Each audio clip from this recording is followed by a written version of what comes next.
अशोक खरातच्या प्रकरणामध्ये शासनाने अशोक खरातच्या त्या काय श्री सिद्धेक्षेत्र ईशान्येश्वर देवस्थान मिरगाव तालुका सिन्नर येथील विकास कामं पैसे दिले।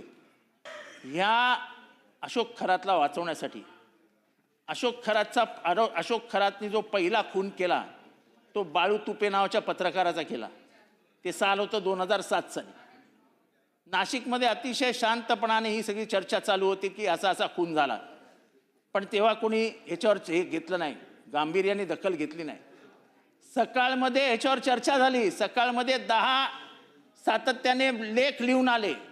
अशोक माहीत नव्हतं, अशातला काही भाग नाही।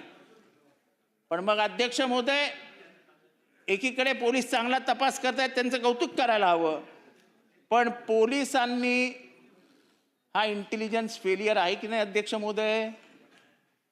अशोक खरातची माहिती मंत्रिमंडळातील सहकाऱ्यांना द्यायला हवी होती की नव्हती अध्यक्ष महोदय? अध्यक्ष महोदय, या आरोपींना वाचवण्यासाठी पोलिसांनी किती पैसे घेतले हे जर कोणाला माहीत असेल तर ते फक्त देवेंद्र फडणवीस साहेबांना माहिती आहे। आणि चांगल्या अधिकाऱ्यांनी पैसे घेतले, चांगले अधिकारी जाऊन तिथे लोटांगण घालतायत। मी अत्यंत खात्रीशीररित्या सांगतो, आणि जे माननीय मुख्यमंत्री महोदयांनाही माहिती आहे की अशोक खरातच्या माध्यमातून मुख्यमंत्र्यांच्या खुर्चीला देखील सुरुंग लावण्यासाठी काही जण प्रयत्न करत होते। अशोक खरातांकडे गेले होते, पूजा घाला, वेळ येईल तेव्हा नाव उघड करू, आणि ही सगळी माहिती 6 महिन्यापूर्वी मुख्यमंत्र्यांना मिळाली होती। बैठका झाला, अशोक खरातांबरोबर झाल्या, आणि अशोक खरातांनी सांगितलं आम्हाला थोडे दिवस द्या, मुख्यमंत्री घरी गेलेले असतील।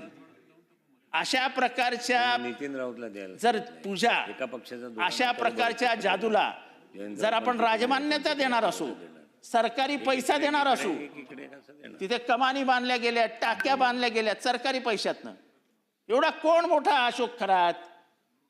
कुठला काळ्या जादूवाला?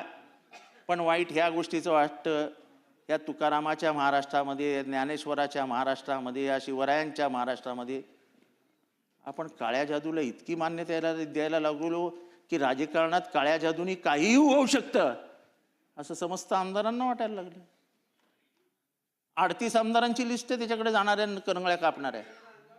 आता परवा मी बघितलं, उभा राहिलेलो इथे, एक जण एकेकाचं बोट तपासत होते, तू नाही ना कापून आला, तू नाही ना कापून आला। हा खरं विखे पाटील साहेब?